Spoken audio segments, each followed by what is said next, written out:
नमस्कार दोस्तों, स्वागत है आपका हमारे channel crime story with Hemu पर। आज की दिल दहला देने वाली घटना राजस्थान की है। ध्यान से सुनिएगा दोस्तों, आपकी भी रूह कांप जाएगी। 3 अक्टूबर 2017 को राजस्थान के अलवर शहर की शिवाजी पार्क कॉलोनी में संध्या शर्मा और कविता शर्मा नाम की दो बहनें रात को छत पर सोई हुई थीं, जबकि परिवार के सभी लोग नीचे घर में सो रहे थे।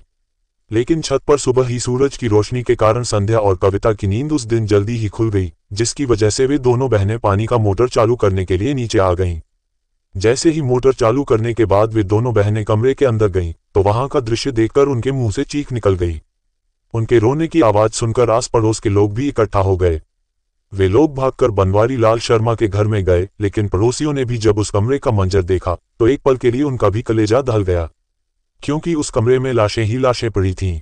घर के मुखिया बनवारी लाल, उनके तीनों बेटे अमन, हैप्पी, अज्जू और बनवारी लाल के भाई का बड़ा बेटा निक्की घर में उन सभी के शव खून से लथपथ पड़े हुए थे। बनवारी लाल और बड़ा बेटा अमन बेड पर पड़े थे, उनके अलावा घर के सभी लोग फर्श पर पड़े थे। बनवारी लाल के पड़ोसी देखते ही समझ गए थे कि उस घर में कत्ल नहीं बल्कि कत्लेआम हुआ है। वहां पर मौजूद पड़ोसियों ने इस घटना की जानकारी तुरंत पुलिस को दे दी। इधर सूचना मिलते ही पुलिस भी तुरंत मौके पर पहुंच गई। एक ही घर में 5 लाशों को देखकर पुलिस भी कांप गई। स्थानीय लोगों ने पुलिस को बताया कि बनवारी लाल और बड़ा बेटा अमन अभी जिंदा हैं, यानी उनकी सांसें चल रही हैं। पुलिस ने उन दोनों को तुरंत ही एम्बुलेंस से नजदीकी हॉस्पिटल भिजवा दिया, लेकिन हॉस्पिटल में डॉक्टरों ने उन्हें मृत घोषित कर दिया। एक ही घर में 5 लोगों के कत्ल की खबर पूरे इलाके में आग की तरह फैल गई थी। पुलिस ऑफिसर्स के साथ साथ डॉग स्क्वाड और फॉरेंसिक टीम को भी घटनास्थल पर बुलाया गया। इधर बनवारी लाल के घर वालों का रो रो कर बुरा हाल हो चुका था। संध्या तो अपने पति और बच्चों की लाशों को देखते ही बेहोश हो गई थी। वह बार बार बेहोश हो जाती थी, जिसकी वजह से उसे भी हॉस्पिटल में भर्ती कराया गया। इसके बाद पुलिस और फॉरेंसिक टीम उस घर की बारीकी से जांच करती है। कमरे में हर तरफ खून के धब्बे थे। घर की दीवारें, फर्श, बेड और बिस्तर सब कुछ लाल रंग में रंगा हुआ था। इसके अलावा फॉरेंसिक टीम को दीवारों पर कुछ फिंगरप्रिंट्स भी मिलते हैं और घर का कुछ सामान भी अपनी जगह से इधर उधर था। उस सामान से भी फिंगरप्रिंट्स उठाए जाते हैं, क्योंकि 2 शवों को तो पहले ही हॉस्पिटल भिजवा दिया गया था। शुरुआती जांच करने के बाद घर में मौजूद 3 बच्चों के शवों को भी पोस्टमार्टम के लिए हॉस्पिटल भिजवा दिया गया। इसके बाद डॉक्टर्स की एक टीम उन 5 शवों का पोस्टमार्टम करती है। इधर पुलिस भी अपनी तफ्तीश और पूछताछ करनी शुरू कर देती है। पुलिस सबसे पहले इस बात का पता लगाने की कोशिश करती है कि आखिर वह बदमाश घर के अंदर किस तरह घुसे थे, क्योंकि उस घर में एंट्री करने के लिए 2 दरवाजे थे। एक तो मेन दरवाजा था जो एक गली में खुलता था, जबकि दूसरा दरवाजा एक कमरे में खुलता था। कविता ने पुलिस को बताया कि सुबह सवेरे जब वे दोनों बहनें छत से नीचे आईं, तो उन्होंने देखा कि घर का मेन गेट खुला हुआ है, उसकी कुंडी खुली हुई थी, यानी जिस तरह से रात में उस गेट को बंद किया था वह उस तरह से बंद नहीं था। कविता के बयान से पुलिस को लगा कि बदमाश मेन दरवाजे से ही घर के अंदर आए होंगे, लेकिन उस दरवाजे पर फोर्सफुली एंट्री के कोई भी सबूत नहीं थे, यानी उस दरवाजे को जबरदस्ती खोलने की कोशिश नहीं की गई थी। तो क्या दरवाजे को अंदर से ही खोला गया था? क्योंकि ऐसा सामूहिक कत्ल भी कोई अकेला इंसान तो नहीं कर सकता था, जरूर इसमें कई लोग शामिल रहे होंगे। लेकिन अब सवाल यह है कि जब यह वारदात हुई थी तो उस समय चीख पुकार या हाथापाई की आवाज छत पर सो रही कविता और संध्या को तो जरूर सुनाई देनी चाहिए थी। पड़ोसियों का यही कहना था कि उन्होंने भी इस घर से किसी तरह की कोई आवाज नहीं सुनी थी। यही नहीं, बल्कि फर्स्ट फ्लोर वाले कमरे में सो रहे बनवारी लाल के परिवार वालों ने भी कोई आवाज नहीं सुनी थी। ये घटना 2 और 3 अक्टूबर की दरमियानी रात को हुई थी। उस रात बनवारी लाल के छोटे भाई मुकेश घर पर मौजूद नहीं थे। मुकेश इस घटना से 3 दिन पहले ही अपने काम के लिए शहर से बाहर चला गया थे। हालांकि इस वारदात के बाद घर वालों ने मुकेश से कांटेक्ट करने की बहुत कोशिश की, लेकिन वो लोग नाकाम रहे। यानी इधर उनके घर में इतनी बड़ी वारदात हो गई थी और मुकेश को इस बारे में कुछ भी नहीं पता था। इसके बाद पुलिस की कई टीमें बनाई जाती हैं और उन्हें अलग अलग काम सौंप दिए जाते हैं। साथ ही घटना स्थल के आसपास और रास्ते पर लगे सभी सीसीटीवी कैमरा को भी खंगालने की कोशिश की जाती है। हालांकि वहां पर बहुत ज्यादा कैमरे नहीं लगे हुए थे, लेकिन फिर भी कुछ दुकानों और कुछ बड़े घरों में लगे सीसीटीवी कैमरा को चेक किया गया, मगर फिर भी कोई सुराग नहीं मिला, क्योंकि उन सीसीटीवी कैमरों में कोई भी सस्पेक्ट नजर नहीं आ रहा था। दरअसल बनवारी लाल के घर में आने के लिए कई ऐसे रास्ते थे जिनसे कोई भी व्यक्ति बिना किसी कैमरे की नजर में आए उस घर में आराम से आ जा सकता था। इसके बाद पुलिस ने यह भी पता लगाने की कोशिश की कि बनवारी लाल की किसी से कोई दुश्मनी तो नहीं थी, लेकिन अगर बनवारी लाल की किसी से कोई दुश्मनी या झगड़ा होता तो भी केवल बनवारी लाल का ही कत्ल होता, लेकिन यहाँ पर तो मासूम बच्चों का भी बड़ी बेरहमी के साथ कत्ल किया गया था। इसके बाद पुलिस शर्मा परिवार के हर एक व्यक्ति के बारे में डिटेल से जानने की कोशिश करती है, क्योंकि हो सकता है यहीं से कोई सुराग मिल जाए। दरअसल साल 1999 में बनवारी लाल की शादी राजगढ़ की रहने वाली संध्या शर्मा से हुई थी। शादी के बाद उनके 3 बच्चे भी हुए, जिनमें सबसे बड़ा बेटा अमन 17 साल का था, उनका दूसरा बेटा हैप्पी 15 साल का था और सबसे छोटे बेटे अज्जू की उम्र 14 साल थी। बनवारी लाल की शादी के कुछ साल बाद उसके छोटे भाई मुकेश की शादी भी बनवारी लाल की पत्नी संध्या की बहन कविता से हो गई थी। मुकेश और कविता के भी 2 बच्चे थे। उनका बड़ा बेटा निक्की 12 साल का था, जबकि उनका छोटा बेटा विनय मानसिक रूप से बीमार था, यानी उसकी मानसिक स्थिति ठीक नहीं थी। ये पूरा परिवार पहले तो अपने पुश्तैनी मकान में अलवर जिले में कठूमर तहसील के गारू गांव में रहता था, लेकिन इस घटना से करीब 14 साल पहले बनवारी लाल का पूरा परिवार काम के सिलसिले में शिवाजी पार्क में आ गया था। गांव में उनका पुश्तैनी मकान था, उनके पास थोड़ी बहुत जमीन भी थी। उन सब की देखभाल बनवारी लाल के चाचा का परिवार करता था, लेकिन जब बनवारी लाल ने अपने चचेरे भाइयों से जमीन का बंटवारा करने को कहा तो वो लोग बहाने करने लगे, जिसकी वजह से जमीन के बंटवारे को लेकर बनवारी लाल का अपने चाचा से जमीनी विवाद शुरू हो गया था। मामला इतना ज्यादा बिगड़ गया था कि बात मारपीट तक आ गई थी, लेकिन फिर गांव वालों ने उन दोनों परिवारों के बीच सुलह करा दी थी। ये बात इस घटना से करीब 3 या 4 साल पहले की थी, लेकिन जब 5 लोगों का कत्ल हुआ तो अचानक लोगों को ये बात याद आ गई थी, जिसकी वजह से पुलिस की जांच भी अब जमीनी विवाद की तरफ ही घूम गई थी। इस बात की पुष्टि करने के लिए पुलिस हॉस्पिटल में एडमिट बनवारी लाल की पत्नी संध्या से भी पूछताछ करती है। पूछताछ के दौरान संध्या ने भी यही कहा कि इस कत्ल के पीछे उसके पति के खानदान के लोग ही शामिल रहे होंगे, क्योंकि पहले भी उन्होंने जमीन को लेकर मारपीट की थी। अभी यह सारी चीजें चल ही रही थी, तभी किसी रिश्तेदार का ध्यान बनवारी लाल की स्कूटी पर गया। दरअसल बड़े बेटे अमन को 10वीं का एग्जाम पास करने पर बनवारी लाल ने उसे एक स्कूटी खरीद कर दी थी, लेकिन अब वह स्कूटी घर पर नहीं थी। आस पड़ोस के लोगों से भी स्कूटी के बारे में पूछा जाता है, लेकिन किसी ने भी उस स्कूटी को वहां पर नहीं देखा था।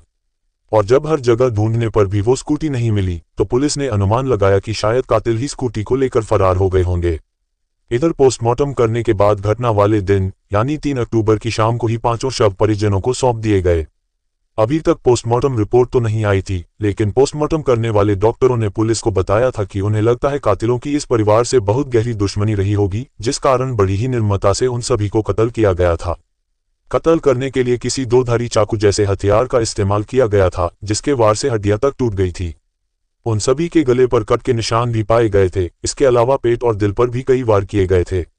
साथ ही पोस्टमार्टम करने वाले डॉक्टरों ने पुलिस को बताया था कि उन 5 लोगों में से 4 लोगों को कोई नशीली चीज खिलाई गई थी, क्योंकि उन 4 लोगों के शरीर पर रेसिस्ट करने के कोई भी निशान नहीं थे और ना ही वारदात के समय उनमें से किसी ने कातिलों का विरोध किया था। उनमें केवल बनवारी लाल का बड़ा बेटा अमन ही ऐसा था जिसकी बांह पर चाकू के कई निशान मिले थे, जिससे लग रहा था कि उसने ही कातिलों का विरोध किया होगा, यानी अमन के अलावा बाकी सभी को बेहोशी की हालत में ही कत्ल किया गया था।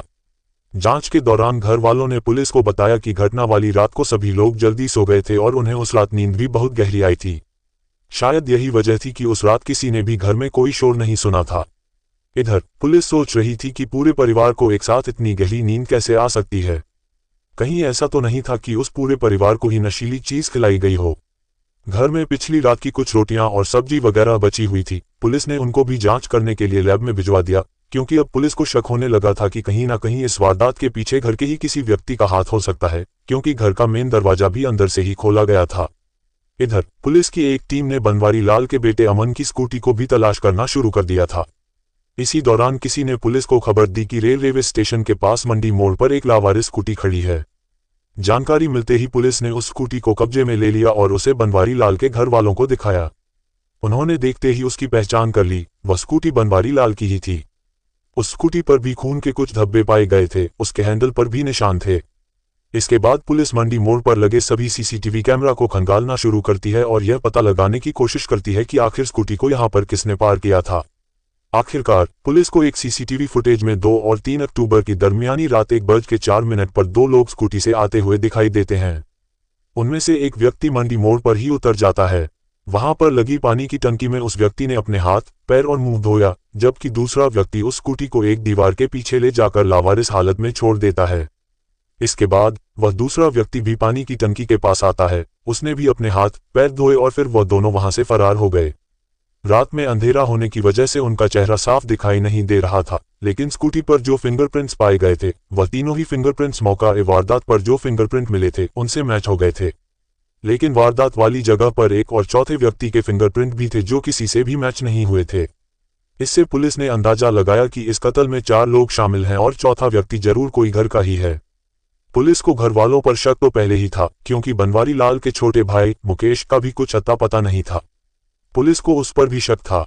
पुलिस अभी माथापच्ची कर ही रही थी, लेकिन फिर पुलिस को लगा कि इस बारे में अगर कोई सबसे ज्यादा और सबसे सटीक जानकारी दे सकता है तो वह है बनवारी लाल की पत्नी संध्या शर्मा, जिसको तबीयत बिगड़ने की वजह से हॉस्पिटल में एडमिट कराया गया था। इसके बाद पुलिस हॉस्पिटल में पहुंचती है और डॉक्टरों से पूछती है कि संध्या को कब तक होश आएगा, यानी उसकी हालत कब तक ठीक हो सकती है, क्योंकि हमें संध्या से कुछ जरूरी पूछताछ करनी है। लेकिन तभी डॉक्टर कहता है कि मुझे ऐसा लगता है कि यह महिला बीमार नहीं है, बल्कि बीमार होने का नाटक कर रही है। पुलिस के लिए इतना ही काफी था। इसके बाद पुलिस संध्या के पास जाती है, उसे जगाती है और उसे हॉस्पिटल से सीधे पुलिस स्टेशन लेकर आती है। साथ ही संध्या के मोबाइल फोन को भी चेक किया जाता है। उसके मोबाइल फोन की CDR यानी कॉल डिटेल में पुलिस को एक नंबर मिलता है। उस नंबर पर इस घटना से कुछ दिन पहले तक संध्या की काफी ज्यादा बात होती थी, लेकिन इस वारदात के बाद अचानक से उस नंबर पर संध्या की बातचीत होनी बंद हो गई। आखिर वह नंबर किसका था, इस बात का पता लगाने के लिए पुलिस ने उस नंबर की भी कॉल डिटेल निकलवाई। कॉल डिटेल से पता चला कि वह नंबर हनुमान प्रसाद जाट उर्फ जैक का है। और जब हनुमान प्रसाद की लोकेशन चेक की गई तो पता चला कि घटना वाले दिन यानी 2 अक्टूबर 2017 को रात 10:30 बजे से लेकर करीब 2 बजे तक उसकी लोकेशन बनवारी लाल के घर के आसपास ही थी। जैक उदयपुर का रहने वाला था। इसके बाद बिना देरी किए अलवर पुलिस की एक टीम उदयपुर पहुंचती है और जैक को अरेस्ट कर लिया जाता है।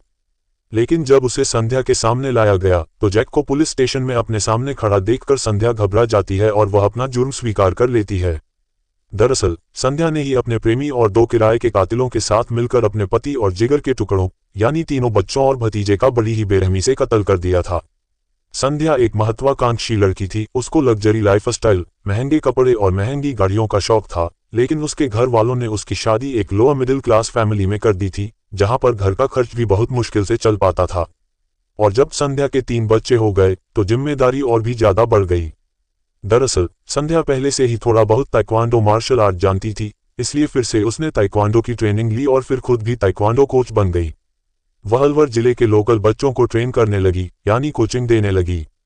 क्योंकि ताइक्वांडो मार्शल आर्ट के टूर्नामेंट्स भी होते थे तो संध्या भी अलग अलग शहरों में उन बच्चों को लेकर टूर्नामेंट्स में पार्टिसिपेट करती थी। संध्या के द्वारा ट्रेन किए गए बच्चे नेशनल लेवल तक खेल चुके थे और अब संध्या भी अपने पति के साथ घर का खर्च उठाने लगी थी। सब कुछ ठीक चल रहा था, लेकिन साल 2015 में एक टूर्नामेंट के दौरान संध्या की मुलाकात उदयपुर के रहने वाले हनुमान प्रसाद उर्फ जैक से हुई। हालांकि उस समय संध्या शादीशुदा थी और वो 3 बच्चों की मां थी। वहीं जैक संध्या से 10 साल छोटा था और उसकी शादी भी नहीं हुई थी। हनुमान प्रसाद उदयपुर में ही BPA का कोर्स कर रहा था, जिसकी वजह से उसका कॉमेट स्पोर्ट के टूर्नामेंट में भी आना जाना होता रहता था। ऐसे ही टूर्नामेंट के दौरान संध्या और जैक उदयपुर में मिले थे। क्योंकि संध्या खूबसूरत थी और उसे देखने से नहीं लगता था कि वह 3 बच्चों की मां है। खैर, इस मुलाकात के बाद उन दोनों में दोस्ती हो जाती है और ये दोस्ती धीरे धीरे प्यार में बदल जाती है। उन दोनों के बीच शारीरिक संबंध भी बनने शुरू हो गए थे। जैक का एक दोस्त भी था जिसका नाम मट्टू सरकार था, जो अलवर जिले में लक्ष्मणगढ़ के किसी गांव का रहने वाला था। जैक अपने दोस्त मट्टू सरकार से मिलने के बहाने अलवर आता था और संध्या भी बच्चों को ताइक्वांडो की ट्रेनिंग देने के बहाने जैक से मिलने के लिए जाती थी।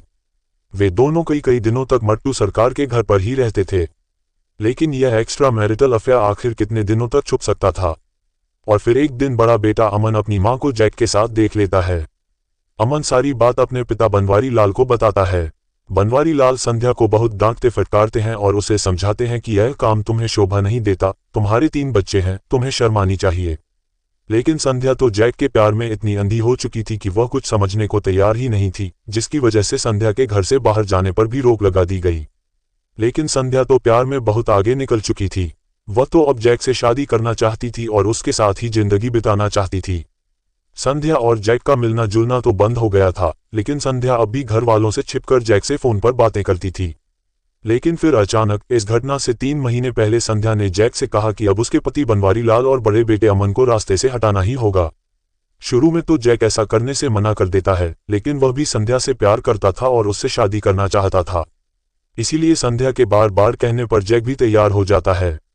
इसके बाद वे दोनों प्लानिंग करनी शुरू कर देते हैं। कत्ल से करीब 2 महीने पहले जैक 2 फर्जी सिम खरीदता है। एक सिम उसने खुद रखा जबकि दूसरा सिम उसने संध्या को दे दिया था। अब वे दोनों इन्हीं नंबरों से बात करते थे। क्योंकि उन्हें पता था कि यह काम उन दोनों के बस का नहीं है, इसलिए जैक ने दीपक नाम के एक लड़के से बात की। दीपक थोड़े से पैसों के लिए इस वारदात को अंजाम देने के लिए तैयार हो गया।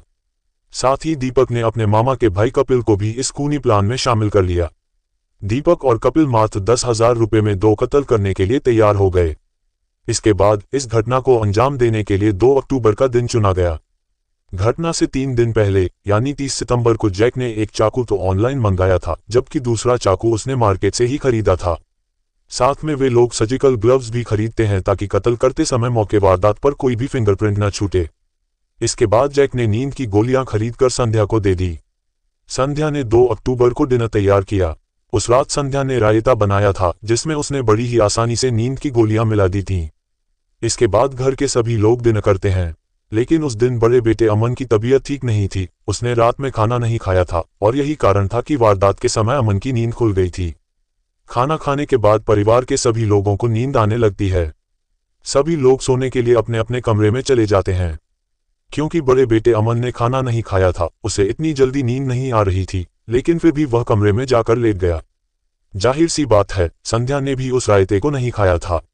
सभी घर वालों के सोने के बाद 9:04 पर संध्या अपने प्रेमी जैक को फोन करती है। जैक पहले ही उदयपुर से अपने दोस्त मट्टू सरकार के घर पर आया हुआ था। उसके साथ कपिल और दीपक भी थे। इसके बाद वह चारों दोस्त 10:30 बजे के आसपास संध्या के घर पर पहुंचते हैं। संध्या छत पर खड़ी उनका इंतजार कर रही थी। उसने जैक को इशारा करके बताया कि घर में सभी लोग सो चुके हैं, लेकिन वह लोग उस समय सिर्फ रेकी करने के लिए आए थे। इसके बाद जैक ने अपने दोस्त मट्टू सरकार को रेलवे स्टेशन पर भेज दिया। वहां से मट्टू सरकार वापस अपने गांव चला गया, लेकिन दीपक, कपिल और जैक ये तीनों लोग इधर उधर टाइम पास करते रहते हैं और फिर 1 बजे के आसपास वह तीनों बनवारी लाल के घर पर पहुंचते हैं। संध्या पहले ही उनके इंतजार में खड़ी थी। जैसे ही वह लोग वहां पहुंचे तो संध्या ने नीचे जाकर घर का मेन गेट खोल दिया। उसने जैक से कहा कि वह यहीं दरवाजे पर ही रहेगी, लेकिन तुम लोग अंदर जाओ और जल्दी से अपना काम खत्म करो। इसके बाद जैक और उसके साथी कमरे में पहुंचे। वहां पर बनवारी लाल और उसका बड़ा बेटा अमन सो रहे थे। वो दोनों बेड पर सो रहे थे, जबकि 3 बच्चे हैप्पी, अज्जू और निक्की नीचे फर्श पर सोए हुए थे। उसी समय संध्या भी कमरे में आ जाती है। सबसे पहले किराए के दोनों कातिलों ने बनवारी लाल के हाथों को पकड़ा। संध्या ने अपने पति के पैर पकड़ लिए। इसके बाद जैक ने बनवारी लाल के गले पर चाकू चला दिया। जैक ने बनवारी लाल पर ताबड़तोड़ कई वार किए। बनवारी लाल को कत्ल करते समय बड़े बेटे अमन की नींद खुल गई। उसने सब कुछ देख लिया था। वह शोर मचाने ही वाला था, लेकिन इससे पहले कि वह कुछ कर पाता, कातिलों ने उस पर भी हमला कर दिया। अमन मार्शल आर्ट का खिलाड़ी था। अमन भी उनका विरोध करने लगा, जिसकी वजह से जैक और दोनों कातिलों को भी कई चाकू लगे थे, लेकिन उन्होंने अमन को भी मौत की नींद सुला दिया। इसके बाद जैक ने हैप्पी, अज्जू और भतीजे निक्की को भी खत्म कर दिया। उन सबको खत्म करने के बाद संध्या ने अपनी स्कूटी की चाबी जैक को दे दी और किराए के कातिलों को तयशुदा रकम यानी 10,000 भी दे दिए। इसके बाद वह तीनों बनवारी लाल की स्कूटी लेकर फरार हो जाते हैं। इधर संध्या ने अपने कपड़ों को साफ किया और घर की छत पर अपनी बहन के पास जाकर सो गई। उधर वो तीनों कातिल पहले रेलवे स्टेशन पर पहुंचे। जैक वहीं पर उतर गया। इसके बाद वह दोनों किराए के कातिल स्कूटी को लेकर मंडी मोड़ पर आ गए और यहीं पर वह लोग कैमरे में कैद हो गए थे। वहां पर उन्होंने अपने हाथ पैर धोए। उन्होंने स्कूटी को वहीं पर छोड़ दिया और फिर ऑटो में बैठकर वह दोनों भी अपने अपने गांव के लिए निकल गए। जैक भी ट्रेन पकड़कर उदयपुर पहुंच गया। इधर सुबह होते ही संध्या ने रोने धोने का ड्रामा शुरू कर दिया था, जबकि वारदात में इस्तेमाल किए गए चाकू को जैक ने राजगढ़ रेलवे स्टेशन के पास बहने वाले नाले में फेंक दिया था, जिसे बाद में पुलिस ने बरामद कर लिया था। जांच में पाया गया कि किराए के कातिल दीपक और कपिल दोनों ही नाबालिग हैं, जिसकी वजह से उन दोनों को बाल न्यायालय में पेश किया गया। वहां से उन्हें बाल सुधार गृह भेज दिया गया था। वहीं संध्या शर्मा और हनुमान प्रसाद का केस एडिशनल सेशन कोर्ट में चलाया जाता है। करीब 6 सालों तक चले इस केस में 77 गवाहों को पेश किया गया। आखिरकार 21 मार्च 2023 को कोर्ट ने संध्या शर्मा और हनुमान प्रसाद को आईपीसी की धारा 302, 201 के अलावा और भी कई धाराओं के तहत 50,000 जुर्माना और उम्र कैद की सजा सुनाई। दोस्तों, इस कहानी को सुनाने का मकसद किसी के दिल को ठेस पहुंचाना नहीं है, किसी को परेशान करना नहीं है, बल्कि आपको देश में हो रही ऐसी घटनाओं से सावधान और सतर्क करना है। इस पूरी घटना के बारे में आपकी क्या राय है, कमेंट बॉक्स में जरूर बताएं और अगर हमारी मेहनत पसंद आई हो तो इस वीडियो को लाइक करते हुए शेयर भी करें। अगर आपने अभी तक हमारे channel crime story with Hemu channel को सब्सक्राइब नहीं किया है तो सब्सक्राइब जरूर करें, क्योंकि ऐसी ही सच्ची घटनाएं लेकर आते रहते हैं। धन्यवाद।